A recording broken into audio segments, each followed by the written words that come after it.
So we are back, and it is Monday night, 11:05 p.m. here on the East Coast, and we're going to talk a little bit of everything when it comes to professional wrestling. This is the Monday Wrestling Popcast. My name is Owen. I am your moderator for this evening. Joining us, as always, is the host and the voice of professional wrestling content here on the Podcast Network, and that is Ashley. Probably. A lot to talk about tonight. Yeah, I guess. Aye. Long ass day. Long ass weekend. Yeah, we won't get into it, but yeah, I agree with you 100%. Well, Takeover Saturday, Yep. Rumble, SAG, Pro Bowl, and in your case, Rent on Sunday. Yep. Monday, Raw, and the fact that apparently, is it Pacific Gas and Electric is dead or something? They filed Chapter 11. I have no idea what you're talking about. One of the biggest energy companies on the West Coast is going into Chapter 11 bankruptcy.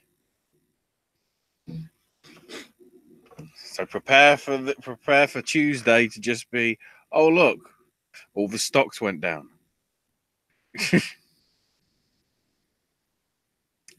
So yeah. Oh, and also Bellator. I forgot Bellator. Because we'll talk about that because interesting stuff happened on that show.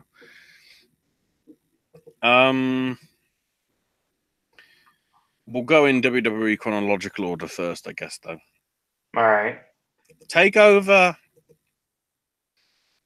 was a solid show. I don't want to say it was like excellent, but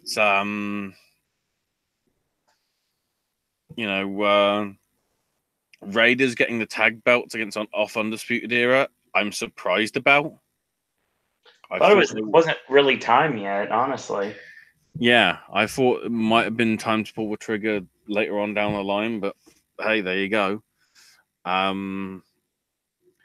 Riddle made Ono tap out, which I guess means Ono is like the minus Undertaker streak for takeovers at this rate. Yeah.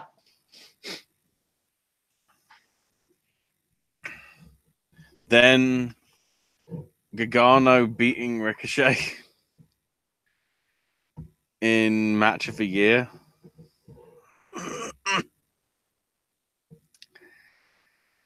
Then the undefeated streak of Belair gets dropped to the wayside by Shayna. And then Ciampa retaining over Aleister Black. And then the whole Ciampa and Gargano posing with their belts. And then the stuff that nobody saw, except they did because WWE.com put it up. Velveteen Dream came back out from the crowd because he was shown there earlier and got into a jaw-jacking. And then here comes Adam Cole. And then here comes Aleister Black from the ringside. And here comes Ricochet. And they got into a fight. And lo and behold, what has come from this is the return that I don't know whether anybody wanted, but considering how the Super Bowl is looking this year, considering it's a team that nobody wants to win and a team that shouldn't even be there due to dodgy calls. Yeah, you can tell I have friends that are Saints fans. So yeah, halftime heat is back. It's strange. We'll react to it, I think, this time next week. Yeah. Rather than doing just a special sort of live commentary thing. I mean, technically speaking, I'm going through a change in roommate very soon. Actually, it's already kind of happened. And my friend Darren is moving in, so I mean, him and his brother are actually going to be staying with me starting on Thursday. So Mm-hmm. I'm not doing anything this weekend except for preparing for one of the biggest nights of my life this Saturday.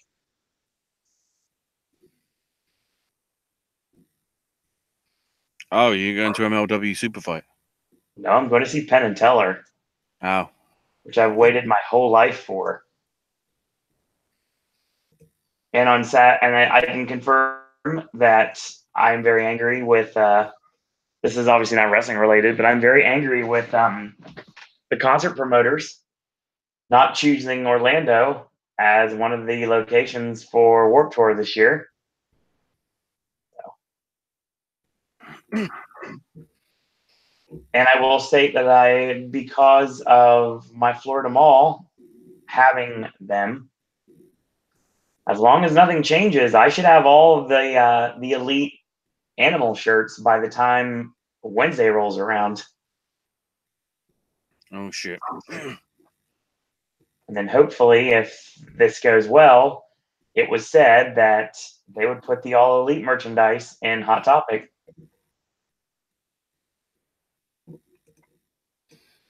To which I say please, because I've not been a big I'm not a big fan of how Pro Wrestling Tees does their business. Honestly, they never have any good discounts, and their website's very hard to use. So what you're establishing here is you're a WWE stooge that doesn't want anybody wearing AEW shirts on the front row of WWE shows. No, I would never say that in a million years. We might as well talk about that because that's what then cropped up the following night as like Yeah, a I saw talking that. point. Yeah. Bullet Club shirts, oh, they're fine. But AEW, no. Who actually is your competition? Because in all honesty, at the minute, because there's no proven track record with AEW, Bullet Club is your number one competition. Oh, wait, you paid Donald Trump off to have the whole shutdown, which meant no Japanese wrestlers could come. And we'll get to that as well later on. I think that's some sort of weird shenanigans that just is a beautiful irony that Vince is going, I gotcha, you fucks. Well, the fact that Ring of Honor and New Japan sold out the Garden with now a crew that I'm not exactly sure would have sold out the Garden if they would have just had them going into it. Yep. I mean, I'm a Ring of Honor fan, obviously, but when it comes down to it, I can't see what they have currently being strong enough to sell out the Garden.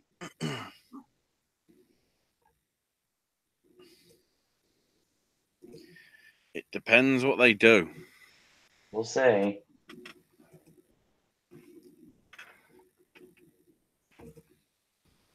Because if it isn't as good a card as people think it's going to be, luckily they've got the ROH guys to possibly sway it a little. Yeah. But other than that, the secondary resale market for that show could go bad. Oh, easily. If they don't deliver. Also, we'll get to New Japan later. So, the Rumble opened with impromptu match in Rude and Gable beating Rezar and Dawson. So random. That happened. I don't even want to say like why it happened. It just nothing comes through it. Just fuck it. Then, speaking of also random, Nakamura gets the US title belt off Why? Rusev. Transitional champion just to pop a rating. Yeah, but why? What I The just title said. reign has been garbage. The weird thing is, the match that we got out of Nakamura, at least that second half, when it was sort of nearly all submission stuff from him, it was like, this is the shit he should be doing. Because that shit's going to get over more than anything. Right. That was too easy. And then a really great action-packed four-way match with Buddy Murphy retaining the Cruiserweight Championship in the four-way. Really ridiculously crazy back and forth and all that. The main show itself opened with Becky Lynch and Asuka, which left me interested. Asuka getting the win via submission.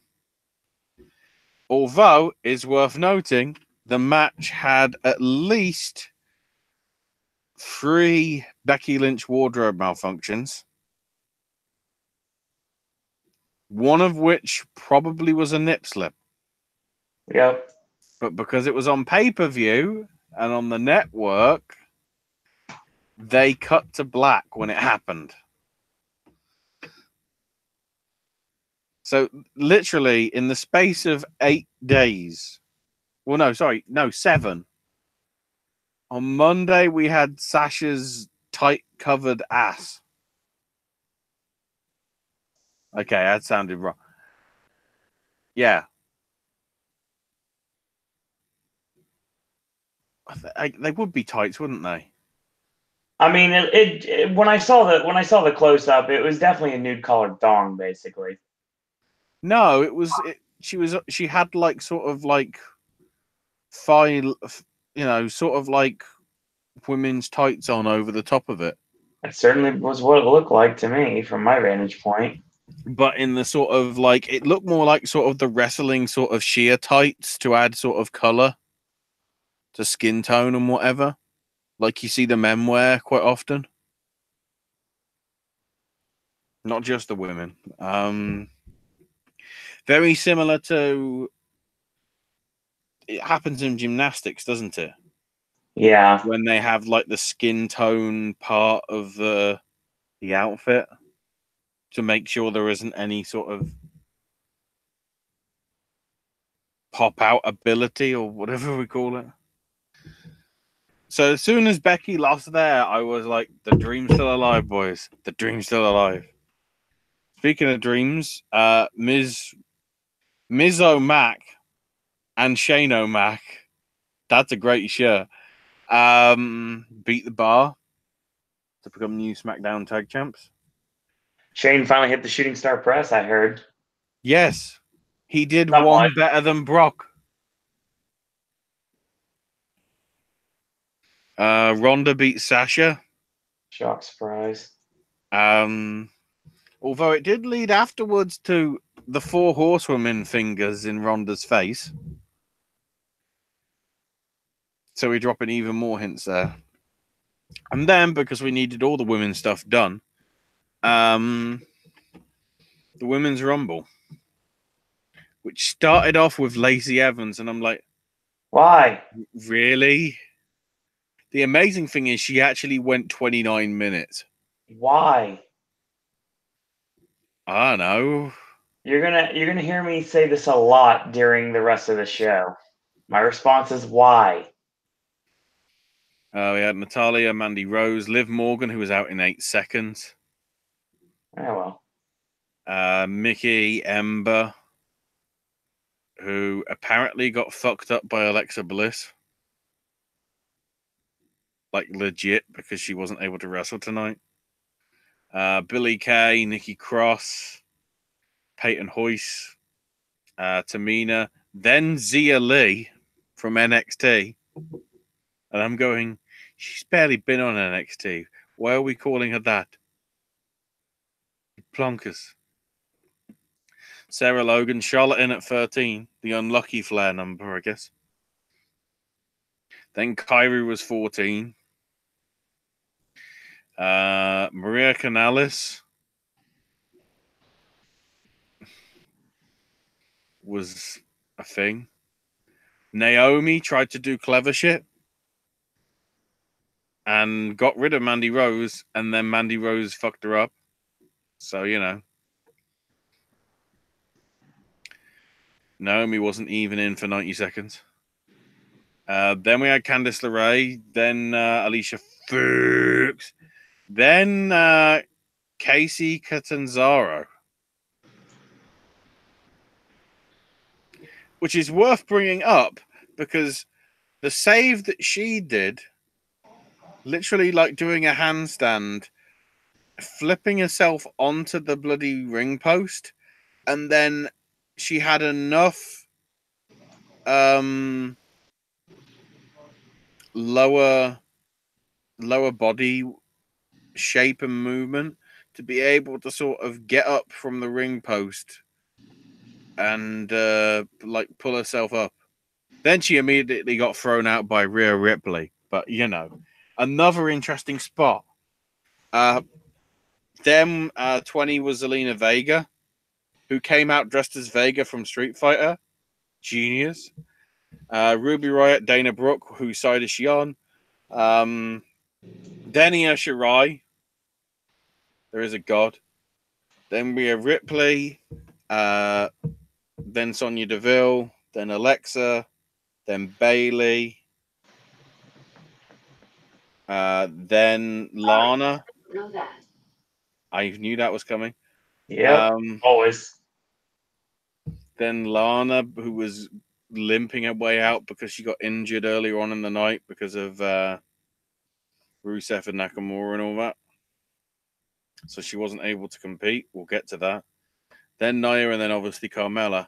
And by that time that happened, here comes Becky and says, Lana can't go.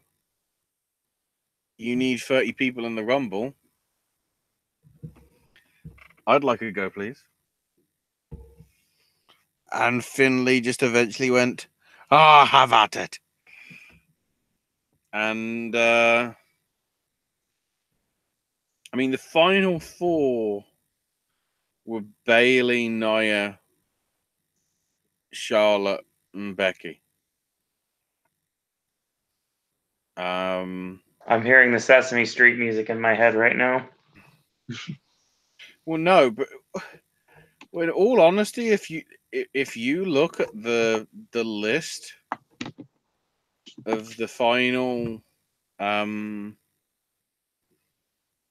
the final 8, sorry, no, the final 10 being Ripley, Shirai, Natalia, Moon, Bliss, Carmella, Bayley, Nia, Charlotte, and eventual winner Becky.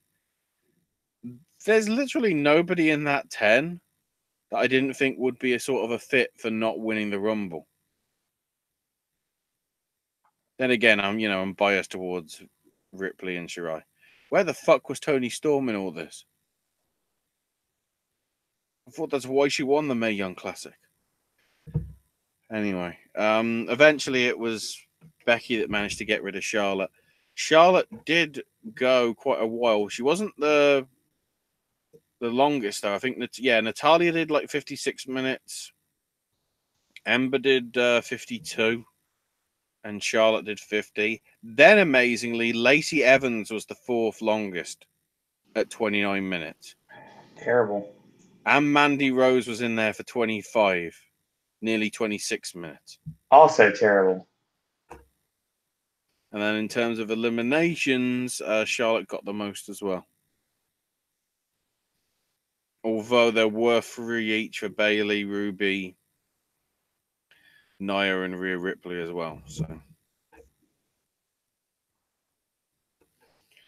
and we'll get to what happened with Becky in a minute. Then Brian beat AJ randomly with thanks to Eric Rowan. I don't know what this is. Is it the resurgence of bloody the Wyatt family? It could be. It'd be more, instead of Luke Harper, it'd basically be channeling his inner Big Rig Brody Lee again. Unless they're just not bothering them as a tag team and just splitting them up. I mean, they might, but if they're going to do anything of this tag team resurgence, which is going to not get people to want to go to AEW, then they need to actually pay attention to their tag team division. That might be the. I know they're saying that AEW is going to have champions. Be ballsy and have the first belt be tag titles. I'm not. I wouldn't be surprised. Tag titles are going to be your main event picture in AEW. Mark my words. No, but I'm saying have that before announcing any other title. That's what I would do. That makes the most sense. The problem is a lot of the no women's championship, no singles titles. Literally just a tag team title like on Double or Nothing.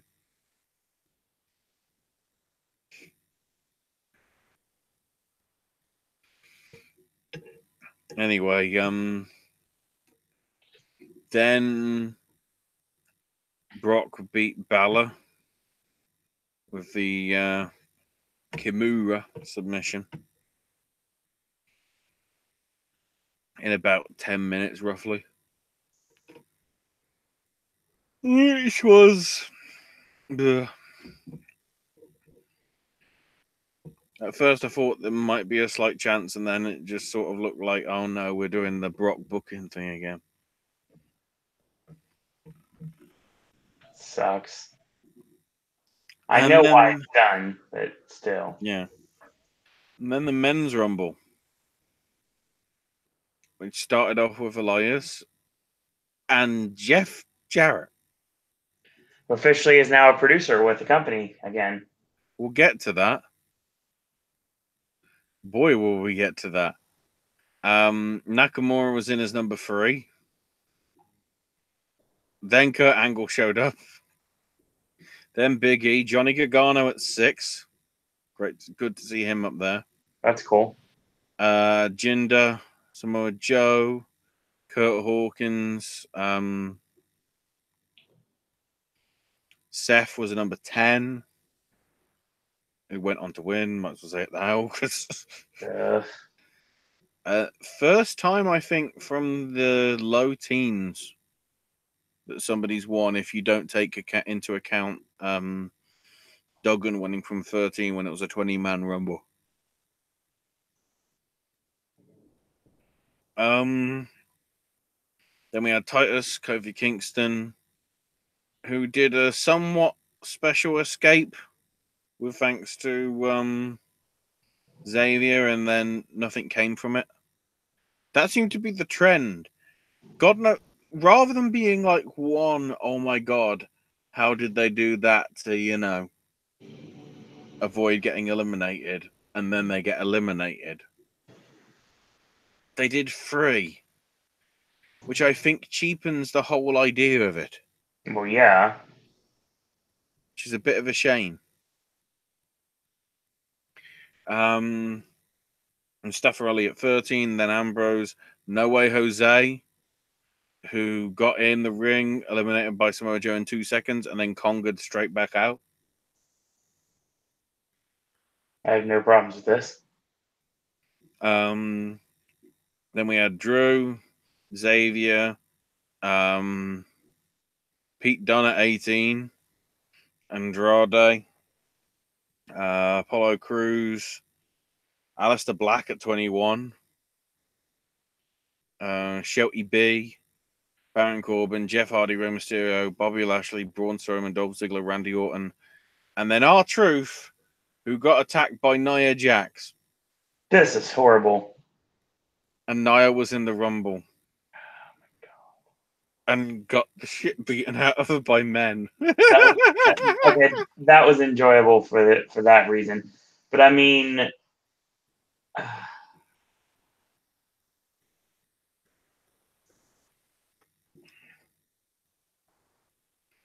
it culminated in what? Super kick from Ziggler. Yep. 619 from Mysterio. And RKO from out of nowhere. Yep.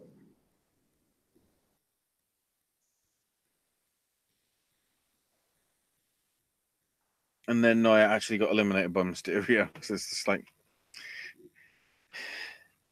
the baddest unstoppable object or whatever the call her got eliminated by the smallest person in the Rumble.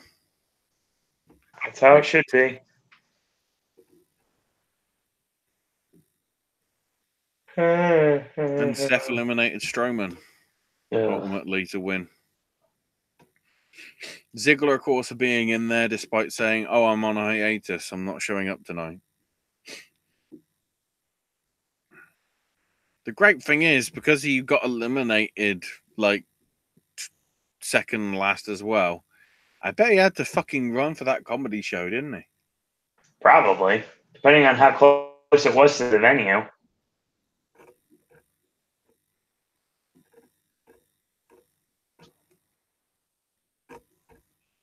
So overall, I'd say solid. You know, very good takeover, and I'd say a good Rumble overall. Not brilliant. I wouldn't say it's as good as last year's, but still, like, it's worth watching for various sorts of reasons. And then we get to here comes Seth, who's crying at the fact that he won, and of course, point at the WrestleMania sign. And he could face a friend of his in Daniel Bryan, or he could go to Suplex City and face Lesnar Brock.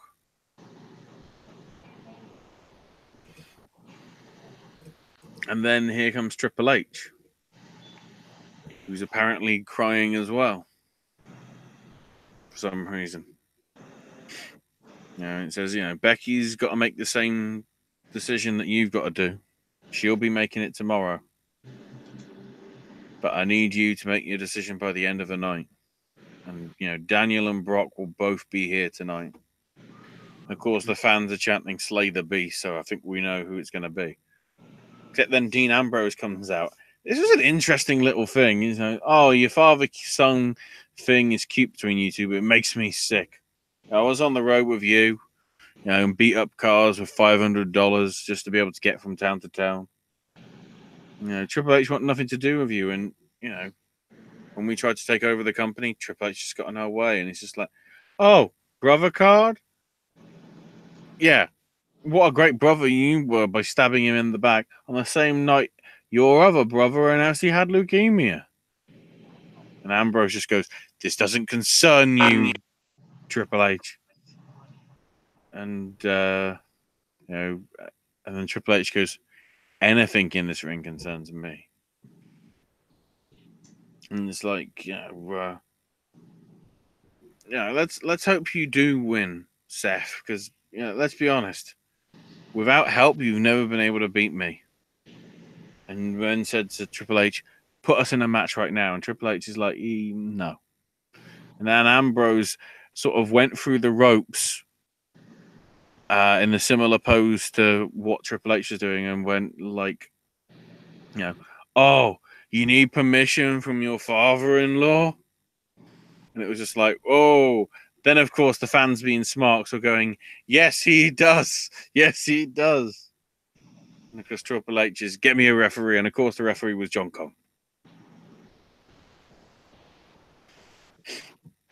And then Seth actually managed to beat him with a curb stomp.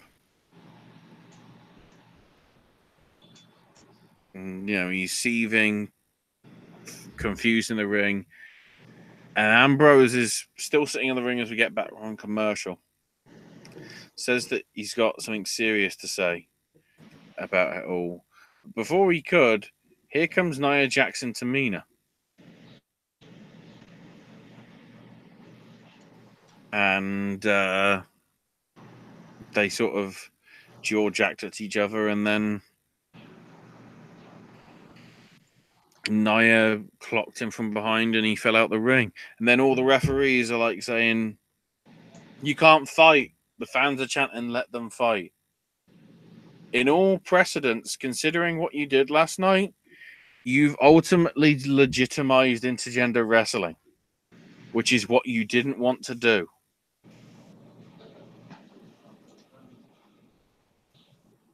Because rather than have her come out sort of like midway through as sort of like a comic relief, how it's been like previously, somewhat with Karma and China and Beth.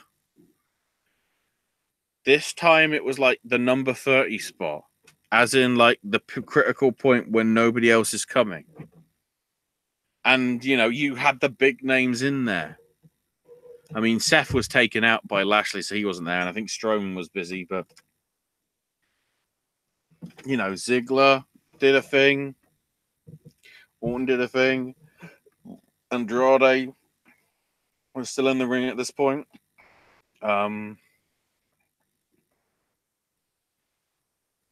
It's just, you know, weird. Anyway, the Samoan girls took on Alexa Bliss and Mickie James. Worth noting, Alexa Bliss and Mickie James were saying, "Oh, you know, we've got it sorted." Because my mama once told me you can't put lipstick on a pig, and I'm going, is this supposed to be some clever callback to the whole Piggy James shit? Sounds like it. And if that's the case, does that mean Michelle McCool and Layla are Mickie James's mom and dad? Not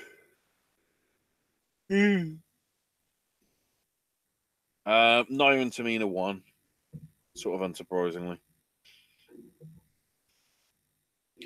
Then there was a Kurt Angle pre-taped interview, which was brilliant because Dasha, who was doing the interview, was literally just a hand with a microphone. You never actually saw her face. So yeah, Kurt Angle's taking on Baron Corbin, with Corbin saying that the fans didn't care about him and he'd humiliate him. They got into their match and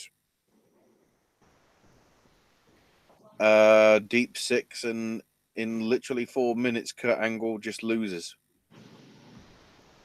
And then end of days. And of course, Corbin's going, you know, this is what you wanted. This is your fault. No clue what it was trying to do.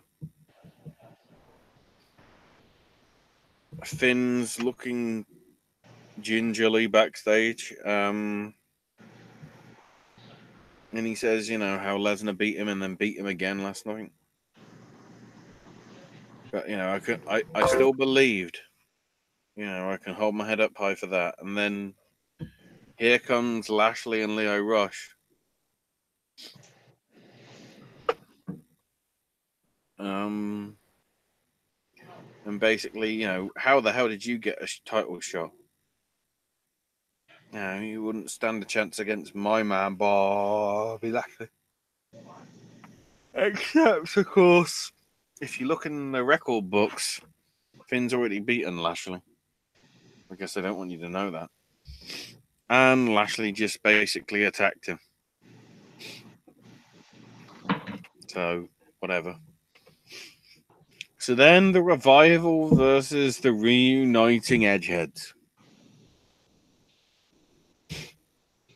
Yeah. Because they actually recap them as the Major Brothers / Edgeheads.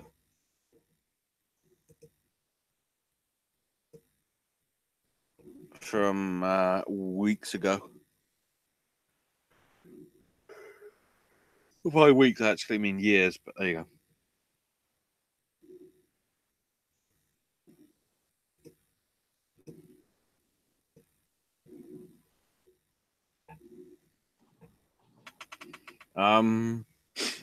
it was. The weird thing is, like, Revival win. And then Hawkins is pissed because he lost. It's like, okay. Then Charlie Caruso apparently is allowed to be on camera with Brian and Rowan, and Brian's got a big old black eye. Jeez. And Brian's like, I'd have beaten AJ no matter what last night. And Seth is. You do realize that Seth is promoting air pollution and wanton destruction every time he says burn it down. That's fantastic. Yep. Brian is the best. Oh, yeah. And then this happened. Elias is turning heel. Why?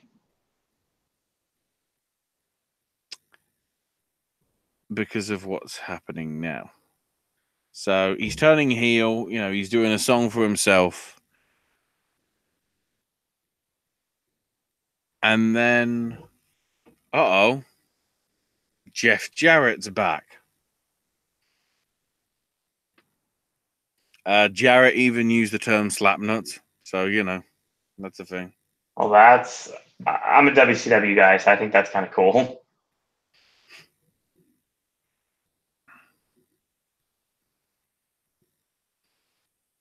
And then, you didn't know?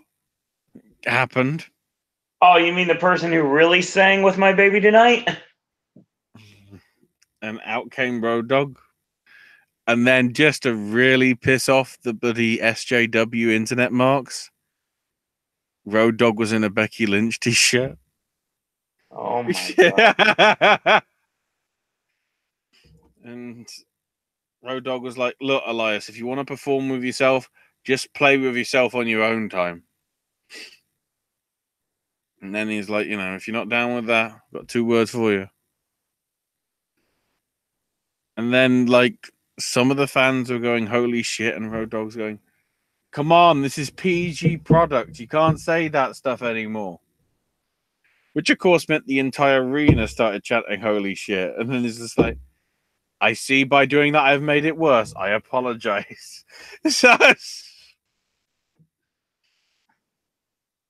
And then they randomly do some With My Baby Tonight singing. With Renee forgetting the words, which is brilliant. Fun fact. And also Michael Cole shaking his head, which made him look like he had like a fucking spasm. Fun fact, I performed that song for a crowd before. Yeah, but did you have a Michael Cole spasm? No, because I actually know the words. Hang on. Rare viewing on Image. He was literally like, it was just like, oh my God, what is wrong with you? It's like, the fuck. So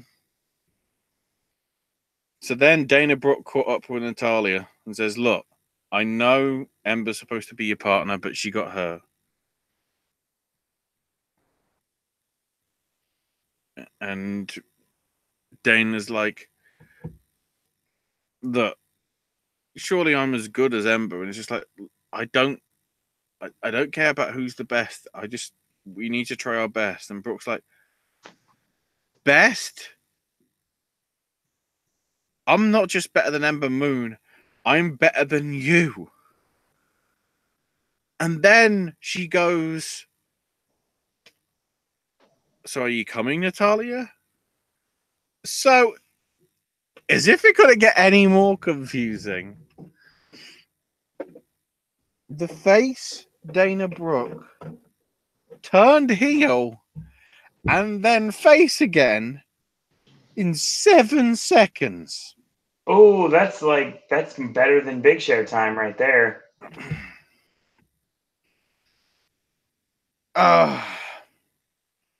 And then, of course, the really great thing is Sarah Logan and Liv Morgan beat them up in 157 seconds.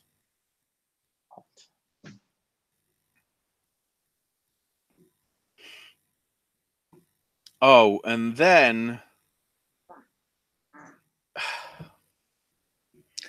do you remember back to the classic days of reality TV NXT, Owen? Oh Lord, yeah, I do actually. Remember Fandango's original gimmick? Johnny Curtis? Yeah. Yeah, of course. Remember what he did?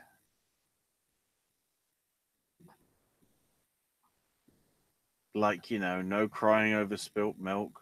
Yeah, We vaguely. spilt milk. We had a segment just before this. Backstage somewhere, maybe it looked like it was just in a black area, is Mojo staring in some like vajazzled style mirror and is just yelling at himself, basically going, "They'll need to see the real me soon." And I'm going, yeah, I see the real you, fucking unemployed. Get the fuck Yes. out of here. God, yes. I don't give a shit. Nope. I'm hoping this isn't like some Glass sort of fucking reference. No, you won't get a. You won't I get a. don't think Glass is going to be relevant in the next 2 weeks. Well, don't forget, Vince doesn't watch anything about pop culture. So, and whenever he finds something, it's definitely years down the line. Oh, so no, I get it because they're trying. I guess they're trying to make out that Mojo's got split personalities. Oh boy. So he's referencing Split. He's 3 years behind. Or is it 2 years? Was Split 2 years or 3 years? We'll go with that. Oh. So here comes Ronda, getting booed a lot. I guess this is what happens when people get wise as to Dave's newsletter last week, and apparently she's wanting to settle down and have a family, which means her time in WWE might be coming to a close prematurely. Which I have no problem with her doing that. The great thing is, though, because that's come out from Dave and whatever, it's ultimately meant that Ronda's automatically now the heel because it's like, oh, you want to have a family? Boo. And it's just like, wow. How progressive is that? That's how it is. You want to continue with your life? Boo. Fuck you. You need to wrestle forever until you die.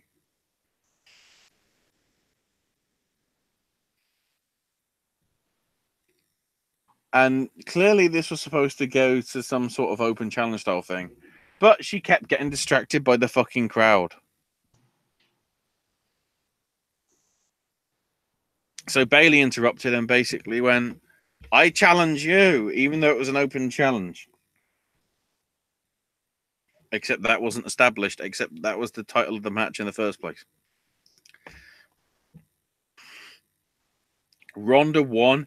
Bailey did try and go for a crossface, which they kept saying, oh, it's the bank statement. I'm like, no.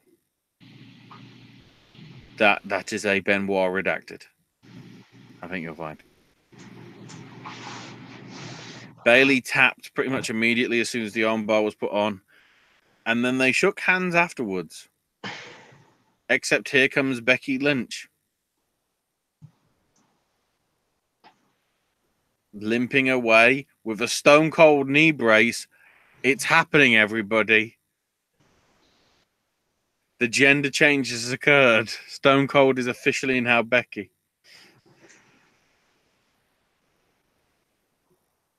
And, Becky's just like, Ronnie, I told you I'd find a way back to you again. I've been hearing about the baddest woman on the planet for the past year. But the last time I was on this show, I dropped you in the ring. And you never come looking to me to prove me that you're the baddest. I am here to prove that you weren't. And then, just to really dig it to the guys, unlike Seth, I don't need time to think. I choose you, and I'm like, fucking Pikachu reference. Yes. I'm going to break your mystique, Rhonda, and kick your ass in front of the world. And then Rhonda grabbed the mic, and she couldn't even get the promo out because they were booing that loudly. She's like, I want to beat the best version of you. Not anything that's injured. I want you at full 100% to make sure there's no excuses. I can easily re-break your face before you can even say Nia Jax, and I can kill you with my bare hands.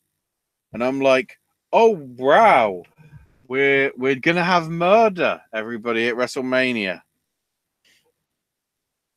And Ronda's like, we're the same age. When you were training, Becky, I was main eventing in a sport where they didn't even want women.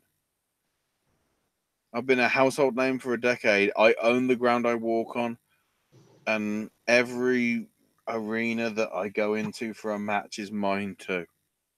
She's starting to get the heel mentality down. Yes, but and the thing is, it's like it told me, fuck Charlotte.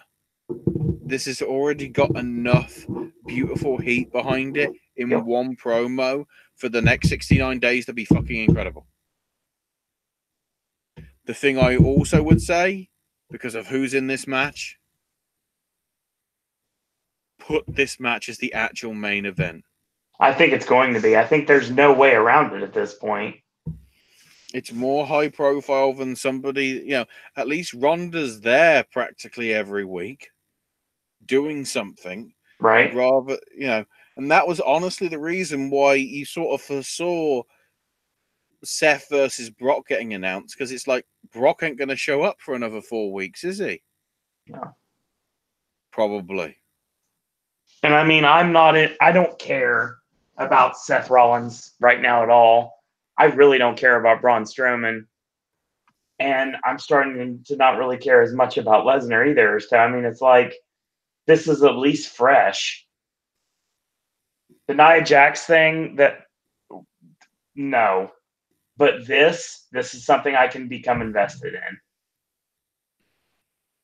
This might get Owen excited for at least one bit of WrestleMania.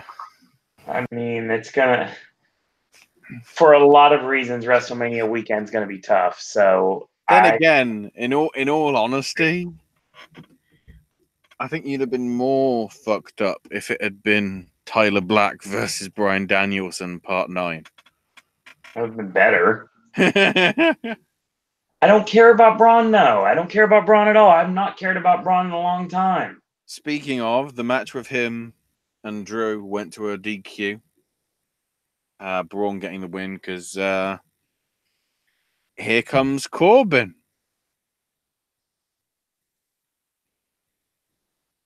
Corbin hit him with a chair, then got the best, but then Claymore kick to Braun's head after he dealt with Corbin on the ring steps. And then Strowman got double choke slammed on the steps. So for the fourth segment on the show, as noted here on FOW, heels laid out a babyface. I think the phrase we're looking for, Owen, is gotta get heat. Gotta have the heat. You gotta get your heat. So they're about to introduce Seth, except here comes Brock. And says, the concept of tonight's absurd because there's only one choice for Rollins to make, and that's facing Bryan. They'd have a great grappling contest, but the last thing you want to do is get into a fight with Brock. Except here comes Seth, getting in Lesnar's face. Rollins got in with some stuff. Tried to go for the curb stomp, but reversed into an F5. And then another. And then another. And then another. And then a fifth one on the title belt. And then Lesnar's just about to leave, and Rollins somehow gets up and just is yelling at him, "Is that all you got?" And then the copyright logo comes up, and Lesnar grabs him, gives him another F5, and they go off the air like it's fucking thunder. "We're out of time. We'll see you next week. We'll roll the tapes. We'll tell you what happened next week." What? Yes.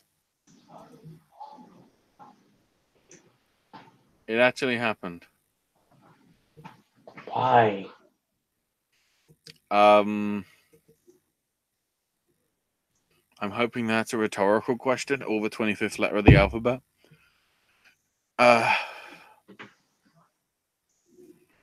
So yeah, a mixed bag of a show. Yes, the Jeff Jarrett pop's nice, but it's unnecessarily turned a guy that was over heel. Dana turned heel and face and heel in the space of literally 20 minutes. Probably.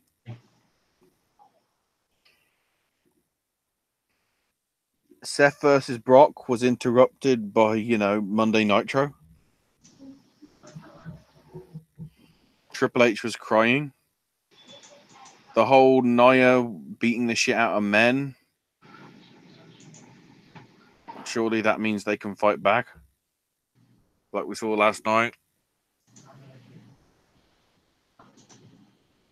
And then the saving grace being, the good thing.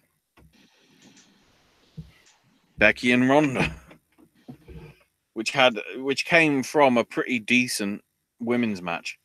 I'd say overall better than the one from last night, because there were some botches early on before you got to the pretty exceptional. Well, I was going to say exceptional, pretty good latter half of that match. So I guess that's all we'll do. Well, it's not all for WWE, because with the NXT stuff, they announced the NXT awards, and I'd say, I mean, in your opinion, would you say the biggest coup of it is Kairi Sane beating Tommaso Ciampa to overall NXT Superstar of the Year? It's very interesting.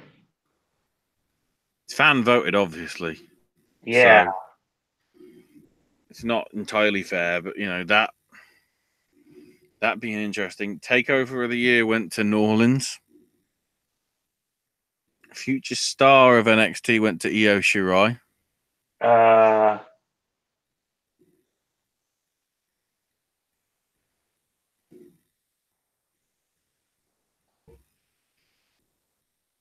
What was that? I'm just confused. Well, it's like, the future star. Who's the one that's going to have a really good 2019? Who was nominated other than her?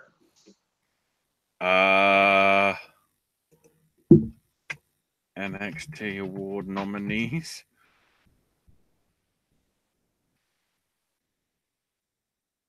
Let's see. Oh, we might have a list, maybe. Riddle, Lee, Mia Yim, the Stable of the Forgotten Sons, Dominic Dijakovic, Candice LeRae, the other four horsewomen, and Kona Reeves. So the only other option that I'm seeing right now would be Matt Riddle. Bro.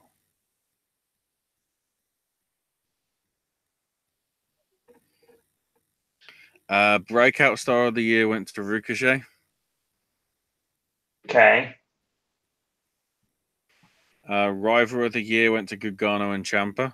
That's good. Tag Team of the Year went to Undisputed Era. Also makes sense. And then Ciampa got male and Kairi got female. Okay.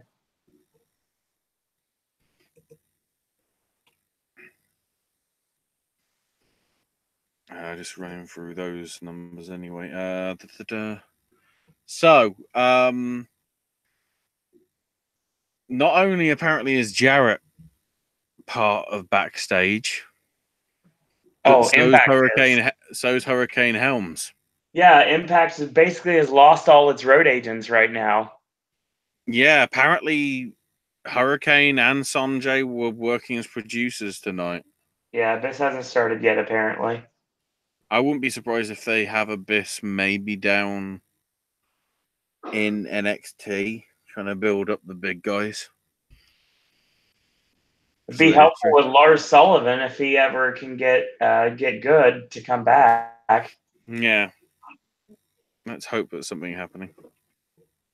I mean, I'm not a fan of his work, but for reasons I'm not going into in here, I understand his concerns, and I would see why I want him to get better before he comes back. Yeah. Nick Jackson apparently responded on Twitter saying, "Let it be known, if you wear a WWE shirt at Double or Nothing or any AEW related event, we won't force you to change your shirt." Smart move. Speaking of that, the LJN figures of the Bucks look awesome, by the way. Yeah. Being shipped now, I believe. I think so. I know that I saw it on. I saw cardboard boxes with them in. Interesting photo that cropped up today. Chris Cyborg is at the Performance Center. I was going to bring that up, actually. Which now leaves me wonder, would they dare have a WWE match between Ronda and Cyborg because the UFC never did it? Oh, absolutely they would. They'd be dumb not to.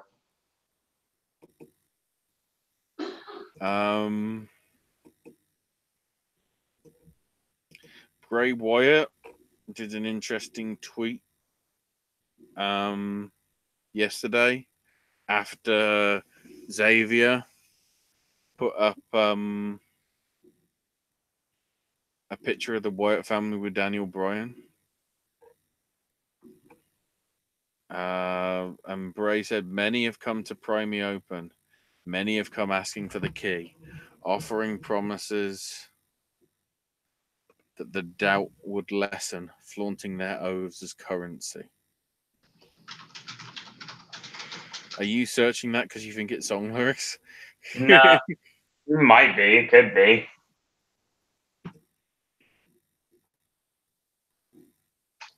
I can look to see if it is. And then also, revenge is a confession. Also worth noting, the only thing that's on his Twitter now, other than that tweet that we just said, is a random retweet from 2013 when Bray wrestled Jericho in NXT. I remember calling that match. What, 6 years ago? Yeah. Or nearly 6 years ago?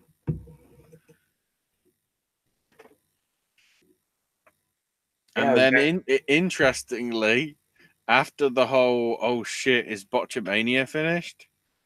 when asked on Twitter about whether new episodes of Botch Club are coming, Carl Anderson just tweeted back saying, "I don't think so." That's not happening. Matthew survived. Well, yeah. It's also worth noting that it's already out of stock. But the Amazon exclusive Invisible John Cena went on sale today. As I say, it's already out of stock. If you want to know what it is, it's a traditional John Cena pop, except it's just made out of clear translucent plastic. Oh, by the way, it's a poem called Leap of Faith.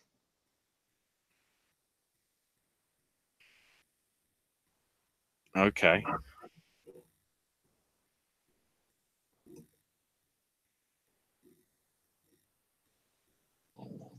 Does that mean he's jumping from somewhere? He's jumping to Raw. Needs to jump to AEW.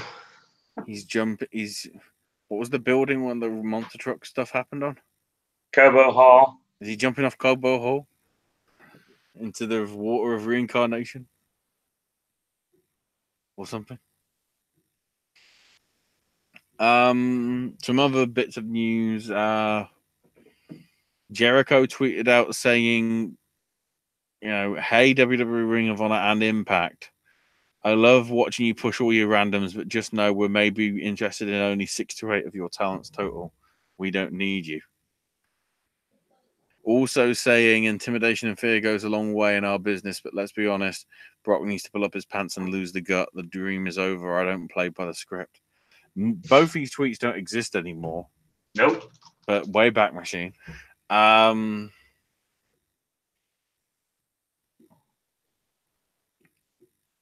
And then some interesting UFC news. Fabrizio Verdum was on Ariel Helwani's ESPN show today, saying that he's asking for his UFC release because he's under USADA suspension until May 2020 because of a drug test.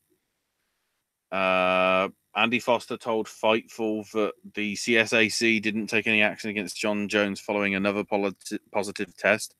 It turns out the B sample from that showed up negative, so no further action will be taken. However, it might affect, especially because it's Vegas, what happens in terms of the March match that apparently is now being organized for him. Ryan Bader is open to facing Daniel Cormier in an interpromotional fight, which should always be interesting. And then I guess from that point we can transition into the other stuff. There's probably other bits of news which I'll get to. So with the Bellator, it was, I guess it was weird. I think that's the phrase.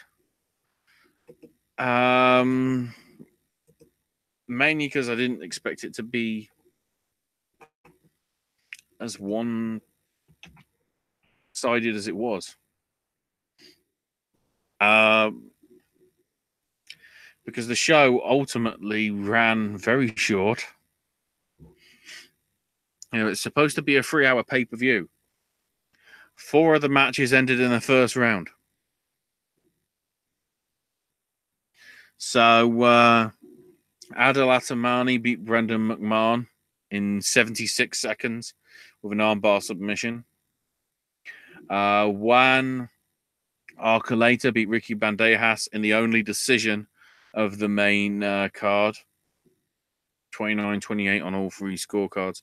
Jake Hager, Jack Swagger, I'm going to call it, who apparently is still doing the We the People stuff, except nobody in Bellator knows what the fuck that is, so it didn't get over. So I don't know what he was trying to do. He won via an arm triangle choke submission in 129 seconds.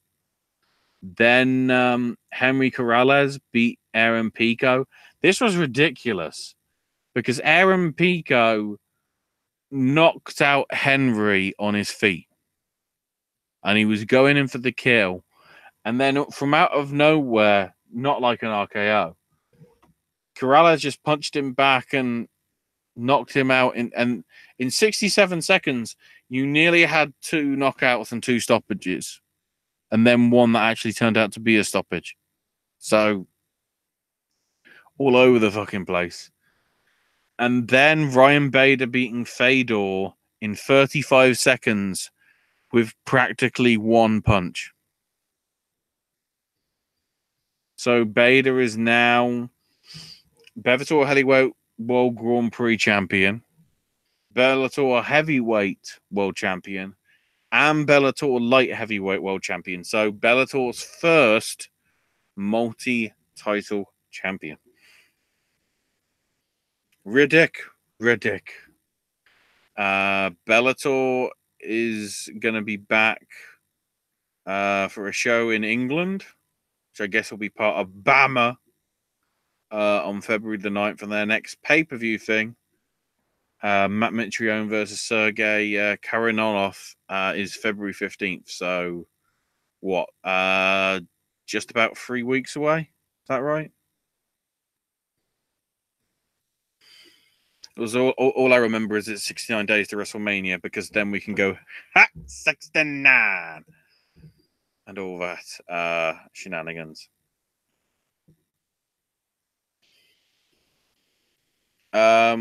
Just looking through the other bits of news of notes before I get to New Japan. So the whole Jarrett thing apparently is going to be on-screen appearances as well. So maybe this means we're getting Jarrett versus Elias at Mania. I don't know what your take is on that, Owen.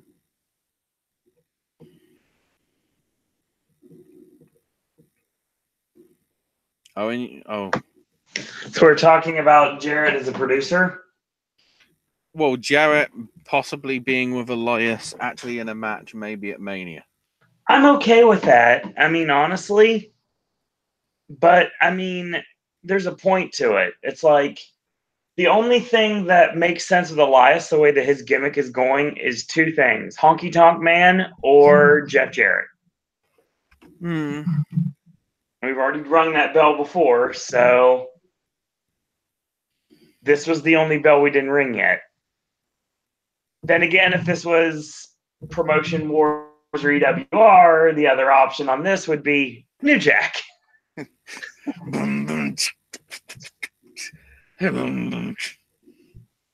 Talking about people that hit people with guitars, obviously.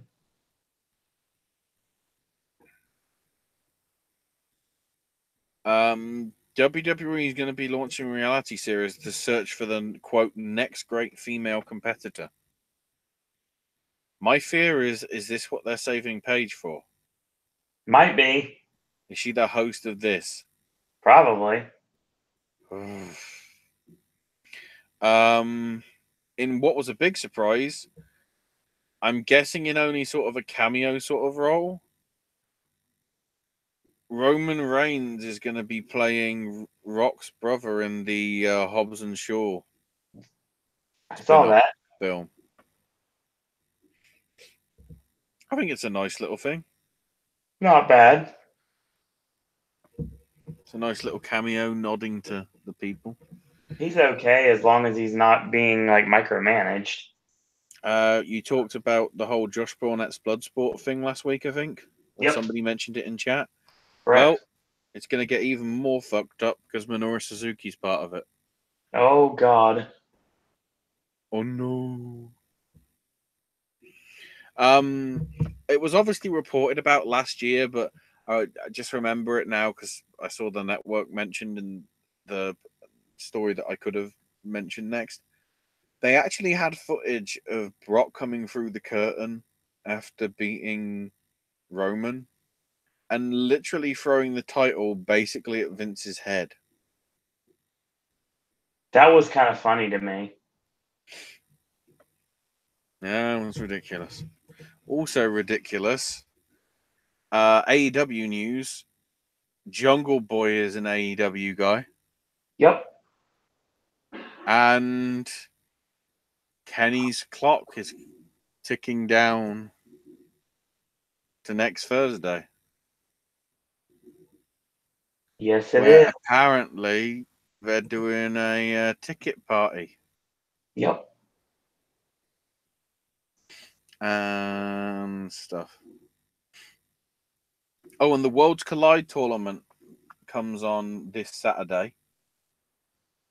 So the deal with that is, I think, from like 2 p.m. or something like that, they're going to be posting first round matches up online for anybody to watch on YouTube and Facebook and all that.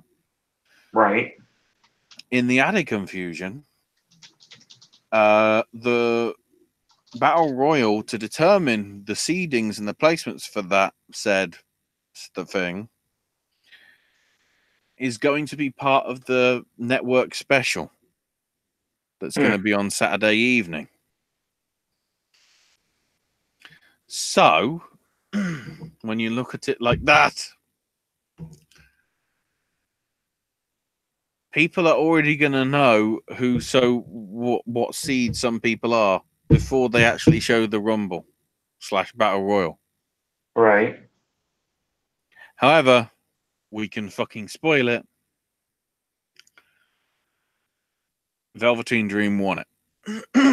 Yeah, the person he beat in the finals is kind of interesting too.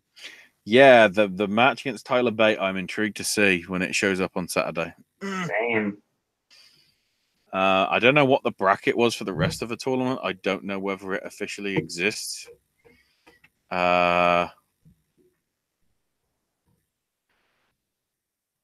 I don't want When Worlds Collide, the 1951 movie, nor the 1933 science fiction novel,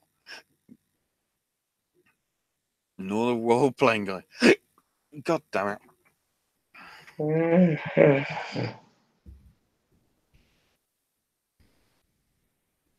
I'm searching for when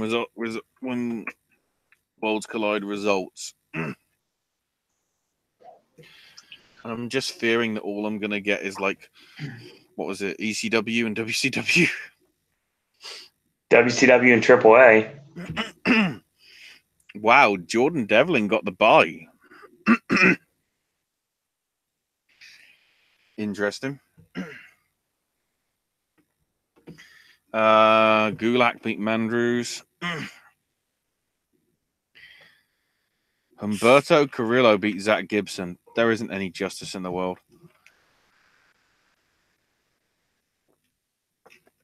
Velveteen beat Tony Nese. Tyler Bate beat Cedric.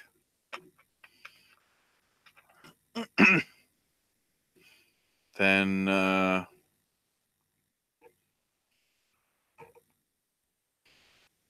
Tyler Bate beat Adam Cole. And then randomly Jack Gallagher, who isn't even listed there. So I'm guessing other matches happen. Maybe. Velveteen Dream beat Devlin. Oh, and Volta beat Cassius Ohno in non-tournament action. So Volta's had his first non-NXT UK match. Oh, glorious. No, that's another wrestler. That's another wrestler.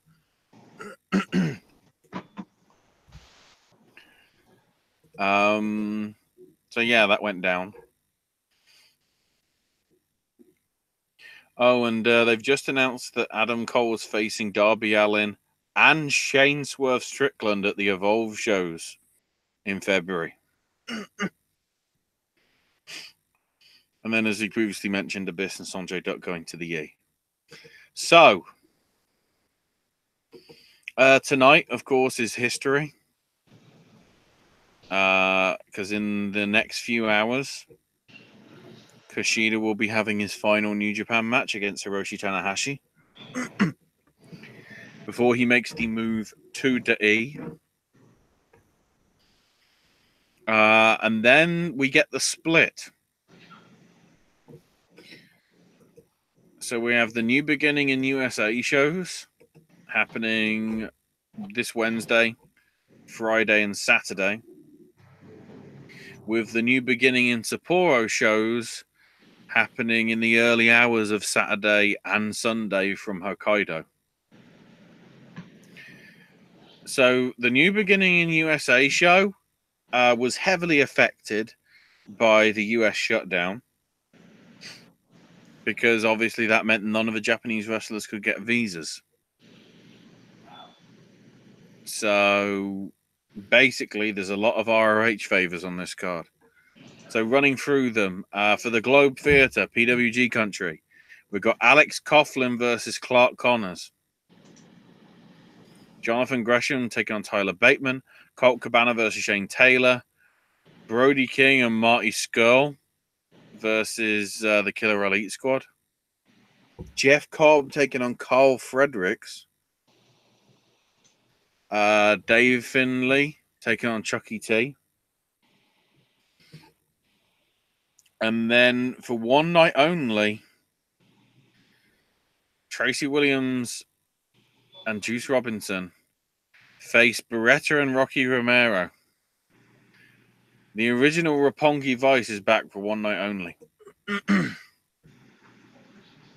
Then Friday, North Carolina, we've got Carl Fredericks versus Clark Connors, John Skyler and Colt Cabana versus Shane Taylor and Lance Archer, Tracer X versus the debuting Great O'Khan,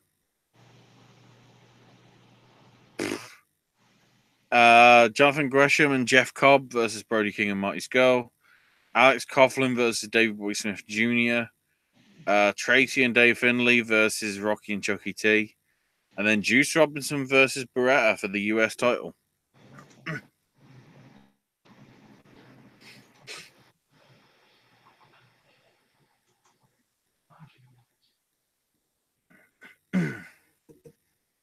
And then Saturday in Tennessee, Carl Fredericks versus Alex Coughlin, Gresham and Cabana versus Taylor and Lance Archer, Harlem Bravado versus Great O'Khan, Marty Scurll versus Clark Connors, Jeff Cobb taking on Brody King. Now that should be a good one. And then the Chaos versus Lifeblood elimination match with Rocky, Chucky T, and Beretta. So I guess sort of Roppongi Vice friends, maybe, versus Finlay, Juice Robinson, and Tracy Williams. Apparently. And in turn, we might as well go through those New Japan shows in Hokkaido for next Saturday and Sunday. Because we ain't doing a show before then.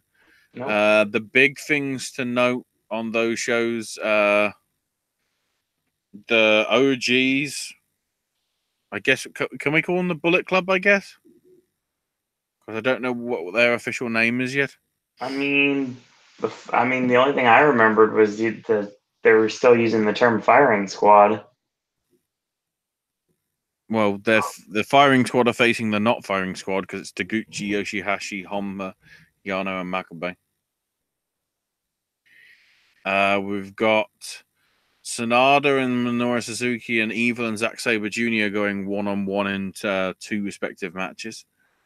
And Okada teams up with Tanahashi to take on Bad Luck Fale and Jay White on the first of the Sapporo shows. So no major title matches of any note on that card, which is a bit interesting. Wonder whether that means attendance will be lower. For the Sapporo second night, however, I believe we do have matches with titles. Yeah. Shingo and Bushi defend the junior tag belts against former champs Kanemaru and El Desperado. Sonata and Evil defend the IWGP tag belts against Zack Sabre Jr. and Minoru Suzuki. Well, I think are Rev Pro champs as well, so I don't know whether that might be a double title match. I'm not sure. And then Tetsuya Naito defends the Intercontinental title against Taichi. I'm really conflicted as to whether I want Taichi to win here. Because I think Taichi being in the IC title picture rather than the Never Openweight is a much better fit for him and his character to develop. Right. So that's going down. The other stuff we'll cover next week because there'll be plenty of time to do that then. I think there might be UFC shows this weekend. Let me have a quick look and do a thing and make my voice go weird. Yes, from Brazil, UFC Fight Night Assunção versus Moraes 2. It's going to be entirely on ESPN Plus, and you said PlayStation Plus. Wow. I'll just run through the main card because there's nobody. Well, maybe Thiago Alves on the undercard taking on Max Griffin, but the other names I'm not entirely sure on. But with the main card in the women's strawweight, we've got Livia Renata Souza versus Sarah Frotta.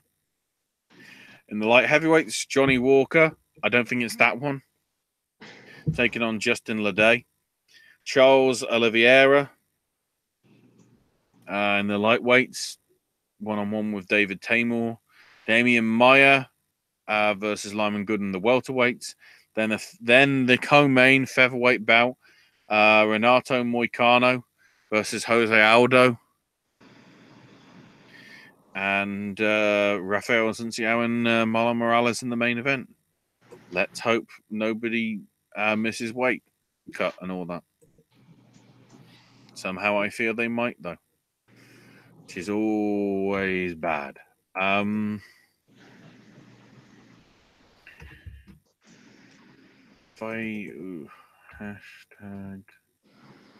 Right, as I try and get results for some of the shows that happened this past weekend, I should probably go to Twitter, so I'm wondering whether PWG's announced any matches. Yep. I fucking called it. Oh wow, wow. Yeah, and then we have got all the matches. I just saw the first one. Okay.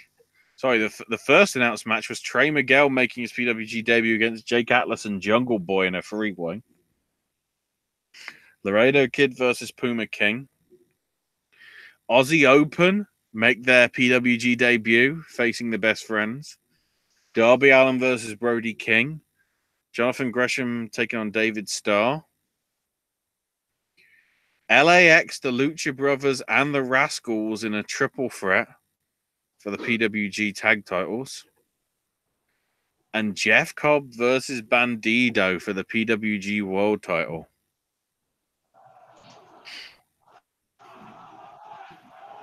I really don't know what to do there. Tickets for that show goes on sale at 8 p.m. Pacific this coming Tuesday, February 5th. Or sorry, I should say next Tuesday, February 5th. It's not tomorrow. Next week. Or is it today? Depending where you are in the world, who knows?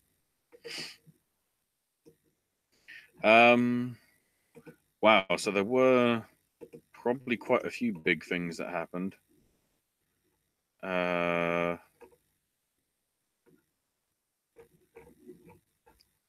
See if I can get the notes. So yeah, Stardom. Kagetsu retained her World of Stardom title against Hazuki, who's the high speed champ. Only the other titles on the line. Queen's Quest retained the Goddesses of Stardom titles against Jungle Cleona and Yatsuko Tora. Mayu Iwatani and Tam Nakano, who were two of the three Artist of Stardom champions title holders, beat Bobby Tyler and Hana Kimura. It's worth noting that I can't remember her name, which I think is disrespectful to the person that I meant to.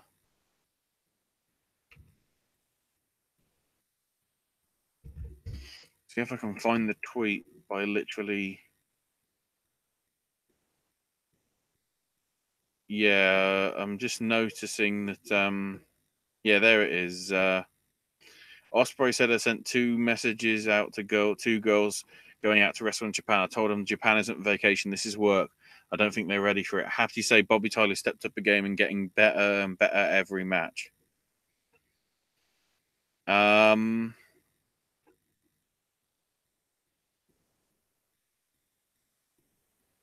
The really big thing about this is the woman that wasn't mentioned. I can't remember the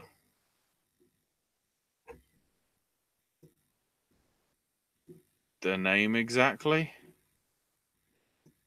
But she put out a tweet saying, one of my closest family members died and I had to fly home because I wanted to pay my respects. And Ospreay puts this tweet up as I'm still trying to come to terms with it. So I think Will might have fucked up in terms of, like, timing that sort of comment. I felt it's a little bit harsh on the person in question. I can't remember who it is because apparently the person didn't mention Osprey or women in their tweet contents that I can get the actual name up, but oh no, actually, can I see the retweets? Will I be able to see the retweets of the actual name that I'm trying to remember? As I scroll through the list, doesn't look like it, which is annoying. I can't remember. Actually, I should probably go to Bobby Tyler's Twitter because it will say what match he's in for Stardom. I'd have thought.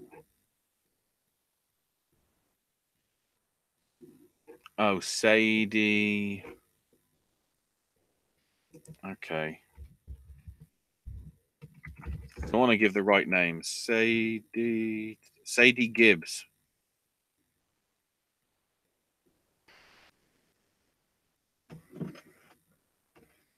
Yeah, Sadie Gibbs.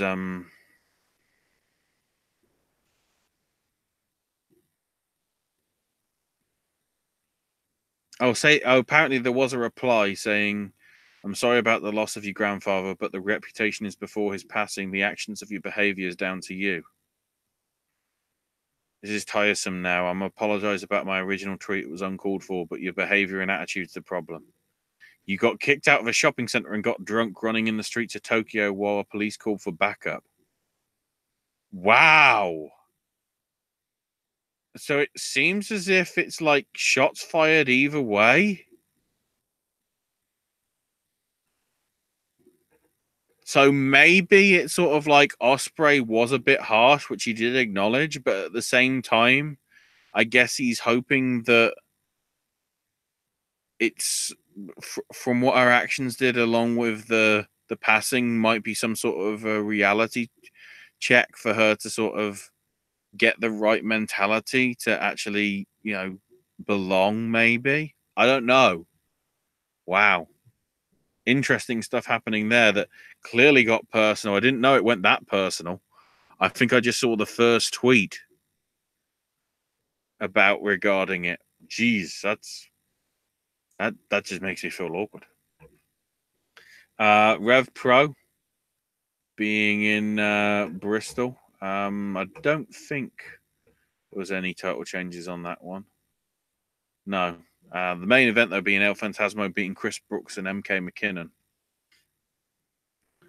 Looks pretty good. Oh, Great O'Khan beating Shigehiro Iri. Great O'Khan's getting everywhere, isn't he?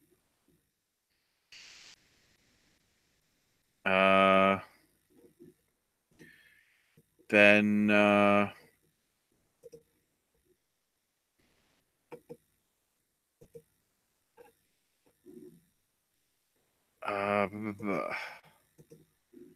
we had the what was it? Ring of Honor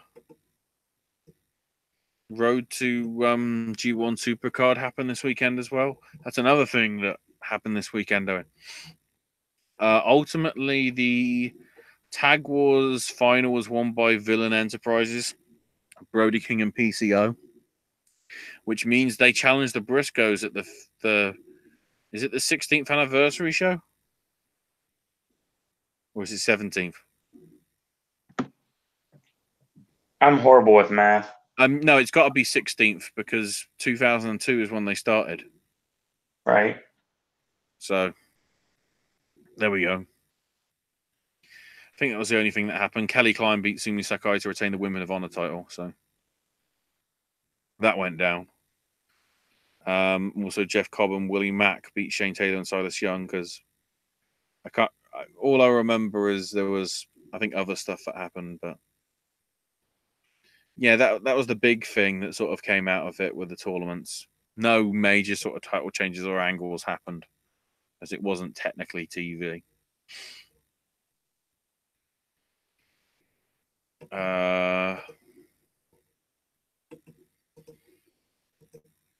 AAW had their, I don't know if it was. I think it wasn't the final show. I think for the actual venue. I think. But it was sold out, unsurprisingly. Fight for the future matches for YouTube. Steve Manners beat Xander Killen. Travis Titan over Giassi, and Sage Kennan and Dante Leon beating Joe Assa and Dion Russman. So with the main show, Trey Miguel beat Ray Horus after a Meteora in 11 minutes. Ace Romero, Paco, and the Besties beat Ace Austin, Clayton Gaines, Connor Braxton, and Stephen Wolf in about 7.5 minutes. Mance Warner beat Josh Briggs. So Josh Briggs loses his debut. That's Josh Briggs' first loss in AEW. Kurt Stallion and Jake Something beat the Rascals. Eddie got on the mic and talked about wrestling in the future. AEW heavyweight champ David Starr, and then Trevor Lee came out, and Trevor said the only way I'm leaving this stable if somebody kicks my ass out of it, which of course led to Eddie Kingston and Trevor having a fight, which of course Eddie won, and then Trevor thanked the fans, motivating him to reach the highest stage in pro wrestling, and asked them to shake it off, because that was his old AEW theme before copyright happened. The Lucha Brothers beat LAX in apparently a ridiculous bloody match. It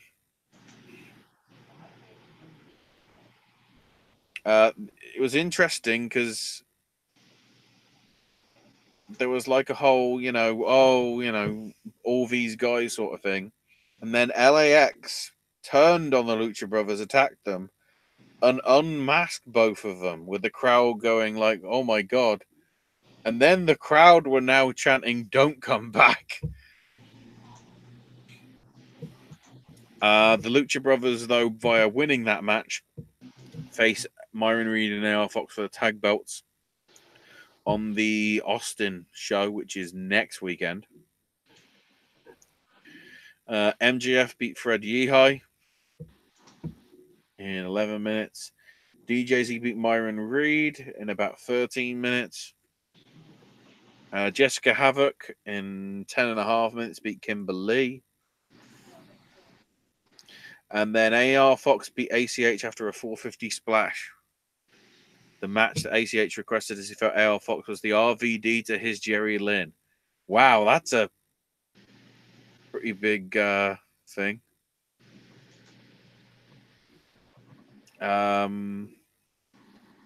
ACH thanked everybody in AEW and the fans, put over how important Chicago was, put out over being yourself and loving what you love, even if nobody else does.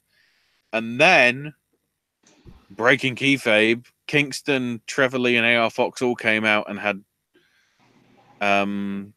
parting words for both Trevor and ACH. And yeah, pretty big stuff. And more stuff being announced apparently even now for the show in Austin that's coming up next weekend. But we'll talk about that next week. I think it's only fair.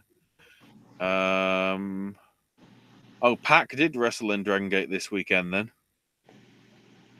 They did lose in the first round, though, in the Ashi Inaki 6-man tag team tournament. Him, Takashi Yoshida, and Yasuki Kanda lost to Genki Horiguchi, KZ, and Susumu Yokosuka. The WXW show in London at the Dome. We had some qualifier matches for the Carrots Gold Tournament, which were ultimately won by Mark Davis and Shigehiro Iri.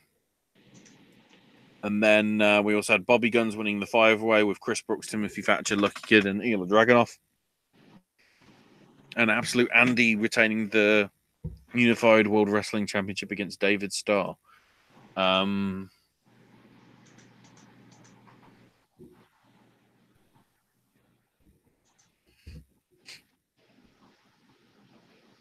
trying to see who's in the card, if we know for.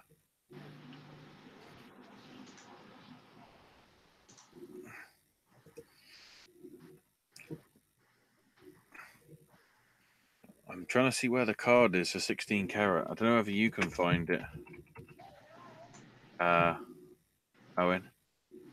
Probably not. I know it's big.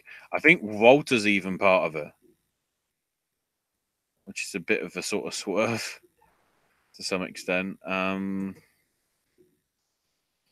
can't see it listed. Maybe if I click on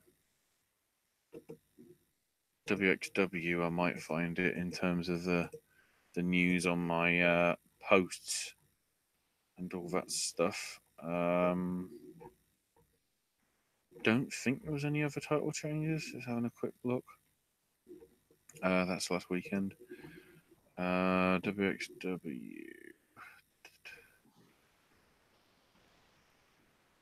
I'm seeing results, but I'm not seeing like list of competitors yet. I know it's a pretty stacked card. That's all I remember for the 16 carat. But I can't remember off the top of my head, and it's not listed anywhere that I can easily access. So in terms of what's coming up this weekend, as I quickly head over to my Facebook events tab, because I went through it last night, or last night, a few hours ago, to make sure I've got it somewhat up to date. The only ones that don't have sort of Facebook events, so I've had to note them down, that I've been able to get to. Rev Pro are having a show. I think it's their Live at the Cockpit show this Sunday. Also, Alpha One are doing Super Slam Sunday. It's an afternoon show, so people will be able to still watch the big game with a bowl of soup, if you know what I'm saying. And then you can watch Halftime Heat. So in terms of the events happening this weekend, if I can, yeah, there we go. So this Friday, we've got Fight Club Pros Wrestle House at the Hangar in Wolverhampton. And Freelance Wrestling, Sleepless in Chicago, is going down at the Logan Square Auditorium.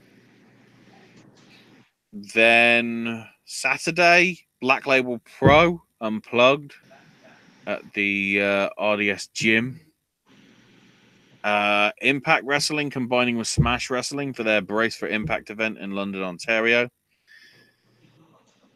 Also, MLW Super Fights on Saturday, which I believe they're showing an hour of it live on beIN Sports as part of the whole MLW stuff being broadcast.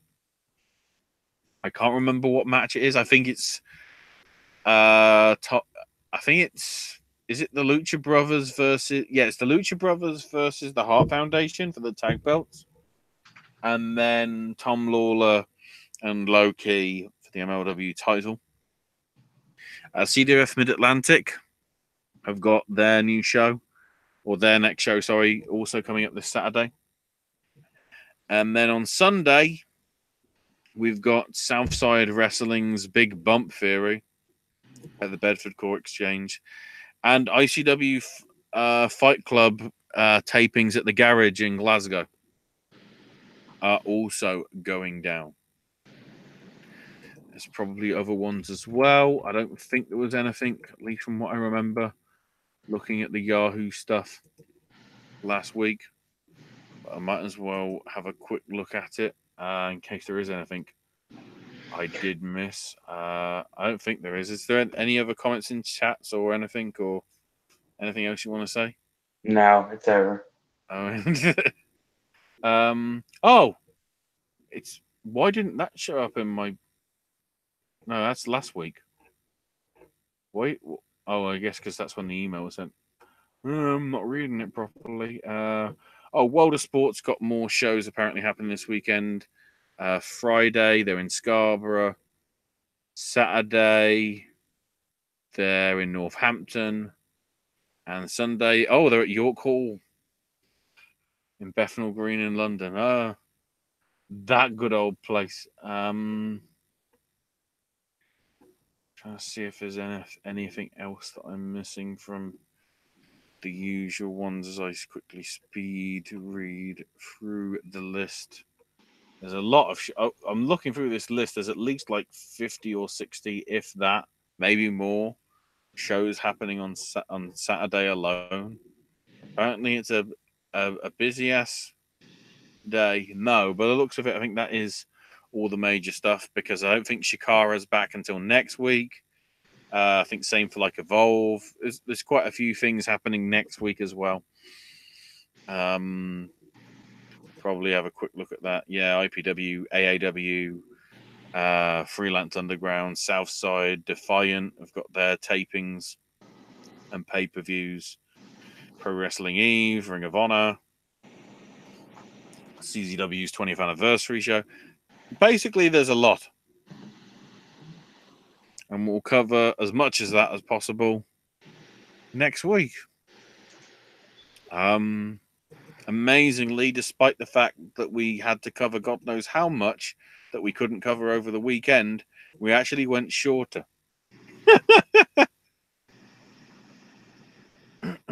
Amazingly. But that means we get to go to bed early. Yeah, because I have to work 6 hours. Yeah, so take it away with the outro. I mean. All right. That's your show. Ashley, you can be found on social media at Ash is My Name UK. Yep. We're Gaming with Ash and Snack Stash coming in the near future. Next week, we'll have our BAFTA predictions for you award show fans. Yeah, coming down the line. AJ content will be back in the next couple days, actually. Yeah, the favorite review, I believe. Yep, got more sipping snacks coming. Some more snacks, snack related content in this case as well, because guest star series, more Bella is going to be coming in the near future too. So you'll be seeing a lot more of her on guest stars somewhere down the line. There should be some snack stash as well, because that didn't get mentioned in my repertoire because I do too much wrestling. That's the end of the show. Follow me on Twitter if you'd like at Sir Owen Disney. And thanks everyone for joining us tonight, whether live or in archive. In a world where there are a billion wrestling podcasts, we're very pleased that once more tonight you've chosen a podcast. I'll thank everyone for watching. Thanks everyone for listening. And until tomorrow, boys and girls, that's all I got to say about that. Becky Lynch, I choose you.